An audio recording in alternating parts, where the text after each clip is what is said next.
What is up, guys? This is Luke Jett back again for the MLB Nation Podcast here with my co-host Brandon, and we got a special guest today, Houston Astros outfielder LJ Hose. LJ, how you doing?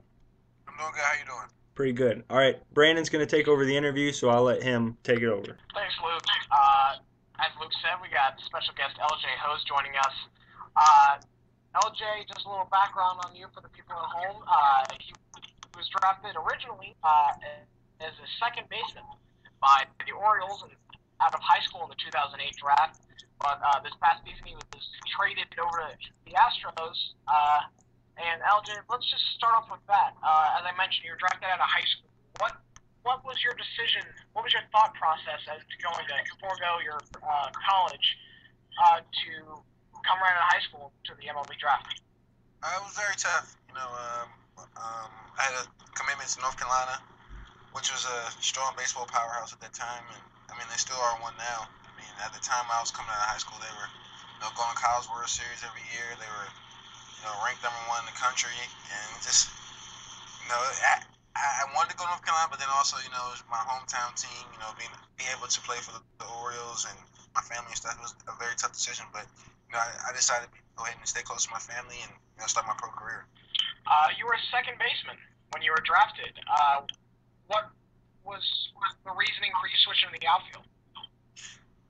They just wanted me to be more comfortable. I guess the 2010 I played second base. 2011 I started playing second base, and they had a pretty good second baseman in Double A, and I was in High A, and they were like, we want to move you up. So is there any other positions you want to play? And I started playing third base, started playing right field, played left field, and for about a week, and then they moved me up, and it just it's something I played in high school. Played growing up, so I was comfortable out in the outfield. Now I was glad to put me back out there. Entering 2012, Baseball America ranked you as the fifth best prospect in Baltimore's organization. What was the process in the minor leagues in Baltimore? How did they handle you, and what was it like being in their farm system? It was great. I had a lot of opportunity. Had some great coaches over there. Butch Davis, Denny Hocking. A lot of guys that worked with me throughout my whole career. Gary Kendall and other guys over there in the minor leagues, and they put a lot of time and effort into me. They made sure I got the work I need to have in, and did the job I need to do. And I have a lot of friends over there still in the minor leagues right now who are still grinding. I was very fortunate to be able to. All the teams that were there were within 2 hours from my house. I had Norfolk, I had Delmarva, had Frederick, which is 45 minutes away, and Bowie. I was living at home pretty much playing in Bowie, so it's definitely fortunate to be able to pretty much play for my family my whole career. What was that like? Being from around the area, being able to play where you grew up, and were you an Orioles fan growing up? It was fun, to be able to play in front of my friends and family all the time. Sometimes it was tough when you had a slump or, you didn't have as good of a game, but they actually what was going on that day or whatever. But it was pretty much fun for the most part to be able to go home every day and have a home cooked meal and see my family every day. It's something that a lot of people wish they had the opportunity to do, and now that I had the opportunity to do that, and now I'm in Houston, I realize how lucky I was, and it was fun. I did. Were you an Orioles fan growing up? Yeah, I was. I used to watch the Orioles all the time. I used to go to pretty much all the games. If I didn't have a game, I was at the Orioles game. I was watching, like I said, Cal Ripken, Roberto Alomar, Brady Anderson, B.J. Surhoff. Those guys when I was growing up were like legends. And then as I got into high school, you had the Nick Markakises, the Brian Roberts, and different guys like that. Cesar Tours was here for a couple of years. Tejada was here for a couple of years, and just being able to watch those guys play and compete definitely was made me work that much harder. Now I'm sure it's not to have had him as your idol, but was Cal Ripken your idol growing up, or was it another one? I was a big Cal Ripken fan.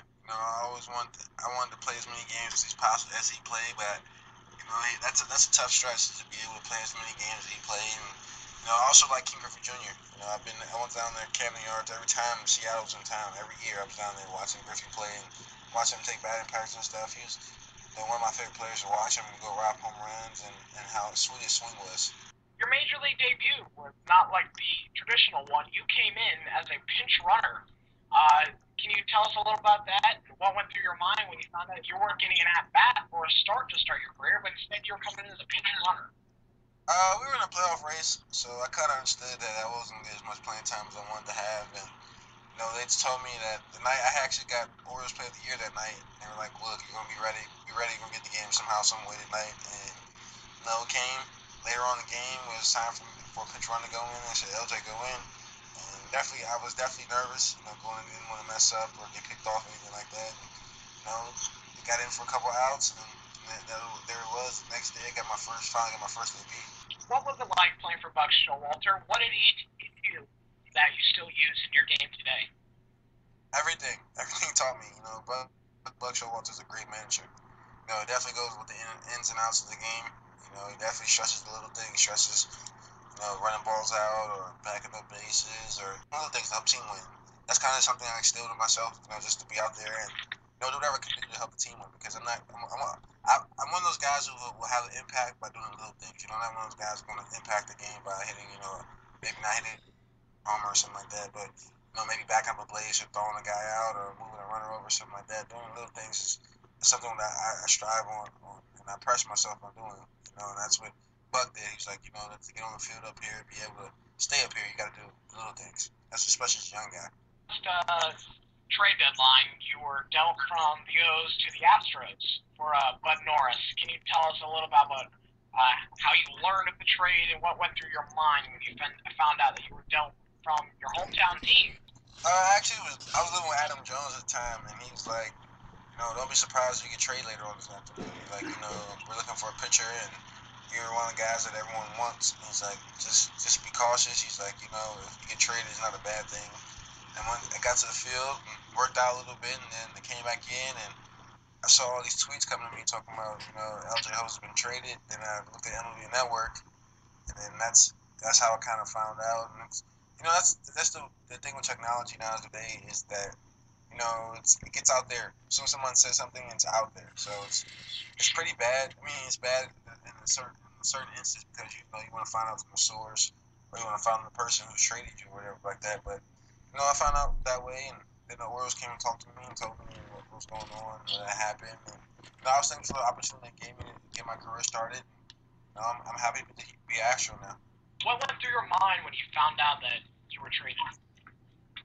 Just a lot of things because I was supposed to be starting for the Orioles, so it's like I went for the team I was supposed to be starting for. Now I'm playing against them, and one of the guys who started in that was Miguel Gonzalez. He was one of my good friends. We played together, the year before for a lot, and I pretty much talked to him about a lot of different things about how pitchers pitch up in the big leagues and how to do certain things in the big leagues, and I went from doing that one day to talking about that one day, and then the next day facing them. So it was definitely tough, and then my family, they were coming down in Orioles gear, and they had to go back home and change and put on blue shirts or take their gear off. And there's a lot of mixed emotions because you want to play for your hometown team and finally get the opportunity to play there live. The next thing you know, you're traded. So it was definitely a lot of mixed emotions. But like I said, I'm definitely happy to be an Astro. I'm happy for the opportunity I have with the Astros. Now, as you mentioned, your first game as an Astro was in Baltimore. All you did was switch dugouts. What was that like? It was kind of weird because like I said, like I've only seen the visiting clubhouse in Camden Yards one time. I go to Camden Yards and work out all the time in the off season, and it's different. Being across and looking across where you see a lot of familiar faces, a lot of your friends over there, a lot of people you go over there, and one of the guys you're closest to, is playing against you. Like I said, I was living with Adam for right up to that point I got traded, and just like now I'm living in. Now I'm playing against him, then I'm actually still gotta go to his house after the game and get my clothes and stuff. So it's definitely weird, but it's like I said, I'm just happy to be an Astro. I'm happy to be over there, and I think it was a great opportunity. Like Buck Showalter told me when they got traded, I have a great opportunity to be over the Astros, and we're a young team, and we're just building, get ready for the future. You played very well with the Astros. In 46 games, you recorded 167 at-bats in that span, 48 hits. You had 10 extra base hits. You stole 7 bags. He hit 287. He had an OBP of 337. As we mentioned earlier, you were ranked as a top prospect coming up to the farm system in Baltimore. What did you showcase to the people across the major leagues and to the fans? What did the people learn, you hope, about LJ Hose in his first full season? I'm just going to go out there and play hard every day. I'm going to do whatever I can to help the team win. I'm going to go out there and just try to win baseball games. That's the main thing. It's trying to win games, trying to make it to the playoffs. We've lost 100 and something games every year for the last 3 years, and now we're just trying to rebuild and turn it around. Get ready and start to try to bring winning baseball back to Houston. Now, as you mentioned, yes, last season the Astros finished 51 and 111, the third consecutive 100-loss season. It's been, it's a rebuilding project. It's, from a perspective of scrutinized Astros brass. Can you tell us a little bit about what you've learned from that front office and what people don't understand about what's going on playing for a team that is record-wise miserable, but what it's like being a part of that team? It's a young team. We don't have a never say die attitude to go out there and play baseball and try to get better. We got a lot of young prospects. We got a lot of young talent. Got some young guys coming up with George Springer and John Singleton coming up, and then you got Marco Pell and some of the arms and pitchers we got coming up through the minor leagues, and then you got some of the guys like me and Jonathan Villar, Altuve, and Castro and Dominguez. We got a young nucleus core of guys who are ready to play and ready to work hard and try to turn things around. We've the last 2 months I was there, we played some good baseball. Maybe things didn't go away in the 7th, 8th, and 9th, but a lot of the games we played, we went to the 6th, 7th, 8th inning with the leads. And maybe sometimes play a lot of veteran teams. They know how to come back. They're used to being flying down, and that really helped us this year. We've seen we play down the stretch. We played a lot of playoff teams, a lot of veteran teams, and just looking at them and learning how to play smart baseball, learning how to go out there and play hard throughout the whole 162 games. What we learned. When you got to Houston on the 31st of July, from that point through the rest of the year, the Astros played 56 games, and you guys won 15 of those. So you came from, as we mentioned earlier, when you made the Orioles were in the middle of a pennant race, and you were around last place, and you're going to stay there. What is that transition like, knowing from you're going to a winner to a team that's notoriously, near the bottom of the standings? It's still a job. I got to go out there and play hard every day, no matter if I'm 162 or I'm 62 and 100. I got to go out there and play hard every day. That's what is required of me. That's what my job requires. I have to go out there and apply it like we're undefeated or something like that. You got to go out there and do my job. And you're still trying to play baseball, trying to win baseball games, no matter what your record is, because you're playing certain teams that are trying to compete for the playoff race. You want to beat them and knock them out. Sometimes it doesn't happen. Sometimes it does happen. And just you got to approach it as a job. That's what it is. You can't take days off. You can't worry about this and that because I'm a young guy. I have to go out there and solidify my job. I got to show them that I'm ready to play every day. I got to show them that I'm a winning player and I want to win. Last question about 2013.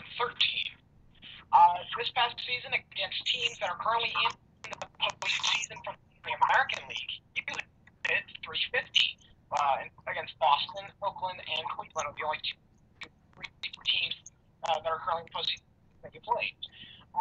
So you know about them, and clearly you were successful against them. Can you tell us what to expect from Boston, Oakland, and Cleveland in the postseason? Cleveland and Boston, and even Oakland, you can get some pitching. You can get some arms. You got Danny Salazar throwing at least 98, 99 every time. And you got Ubaldo Jimenez, who's been pitching really well second half of the season. You got Kazmir, he threw really well against us in Cleveland. We just played him recently. And, with Oakland, they have a lot of arms, a lot of good pitching, and that's what keeps them in the games. They have, they give up 1, 2, 3 runs per game. And then with Boston, it's a better team. You just got a lot of lot of talent. Boston, you got a lot of good pitching. You got a lot of good position players. You got Big Poppy, Pedroia, a lot of guys who can hit the ball out of the ballpark, and then they also can hold you 1-2 runs if they want to. So it's definitely gonna be a good playoffs. Some great teams in the playoffs. I'm anxious to watch it and see what's gonna happen. As we head into the offseason, and approach 2014, what can we expect from LJ Hose next season, and what can we expect from the Astros next season? Just expect a different team. We're gonna be a totally different team next year. I feel like we're gonna win a lot more games than we did this year, and myself included, I'm gonna work hard, dedicate myself to getting better, and trying to help the Astros win as many games as possible next year. I think that we have a great nucleus of guys, a great team in Houston. I think that the best is yet to come. So I think that it's gonna happen, and you just gotta stay with it and stay grinding. LJ, thank you very much for joining us. We really appreciate it, and we'd love to have you back on sometime. All right, thank you for having me. Yeah, thanks, LJ. Thank you.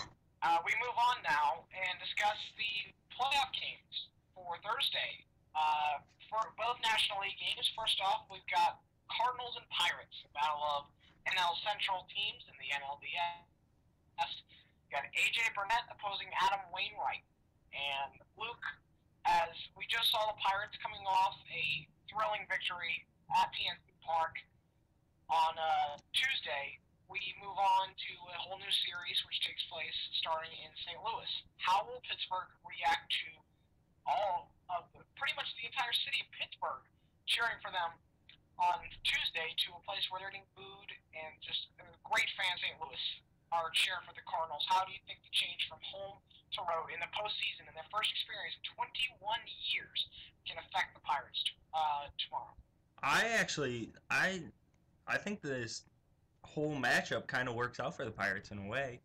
I mean, you got Burnett going game one. He's a talented veteran postseason starter. I mean, you got Cole in game two. That's going to be interesting. But, I mean, I think these kids are ready to go. I honestly do. Yeah, it's hard to argue with that. I mean, they've just been excellent lately. I mean, they showcase the fact that they not only can pitch, but they can hit now. The acquisition of Bird, the acquisition of Morneau, even though Morneau hasn't hit for any power. I mean, how about Russell Martin? I mean, he has just been huge for this team, and they're in good shape. St. Louis is without Alan Craig. The bullpen hasn't been great lately, as we've seen Edward Mujica has been removed from the closer's role. So I know maybe perhaps Pittsburgh might have the edge in this series. Is that outrageous, Luke? I don't think so. I mean, then you got Liriano going at home, where he's unhittable at home. I mean, it works out in the Pirates' favor in general, I believe. Sure does. Now, as the series gets underway, let's make our predictions for the people at home. In the best out of 5 series, who do you think wins, Pirates or Cardinals? Well, after I just said all the good things about the Pirates, I'm gonna go with the Cardinals in 5 here. I just think their pitching's too deep. They got so many arms. Wainwright, Lynn, Kelly. It's unbelievable. It'd be really, really hard to go against the Cardinals. I mean, they've been there. The Pirates really have not been there, as we've seen. But you really can never doubt the Cardinals. You cannot count them out. And so I as much as I want to stick with the Pirates, I just gotta go Cardinals. Whether it's in 4 or 5 or whatever, you can't pick against the Cardinals, or else they will prove you wrong. Let's move on to the second NLDS series, where we've got the Dodgers against the Braves. Thursday night, it'll be Clayton Kershaw going for the Dodgers versus Chris Medlin for the Braves. Now, as we know, the Braves are a streaky offensive team. They have not played since Sunday. And how does that fare for them as they get to face the best pitcher on the planet on Thursday? Are they in good shape with rest, or is it rust? I think it's going to be rest, but does it really matter against Kershaw? I mean, it's tough to argue. It feels like everyone in the world is saying right now, the Braves can already pencil in game 1 as a loss, and as soon as you do that, that's when you know Kershaw will walk 5, give up 6. I mean, you know that'll happen as soon as you pencil it in. But, I mean, Medlin's been excellent in the last month and a half. He really has. You know, Kershaw came off a great last start, but other than that, he hasn't been too hot lately. You know, it's their first playoff game since, I believe, 2009. You know, the Dodgers, as much as people want us to go with them and anoint them the winner of this series, I mean, the Braves have a good shot. You know, even though the Braves didn't finish too hot in September, you know, they went 13-14 in a month in which they played the Mets, Marlins, Phillies, Nationals, Padres, Cubs, and Brewers. They were under 500 there.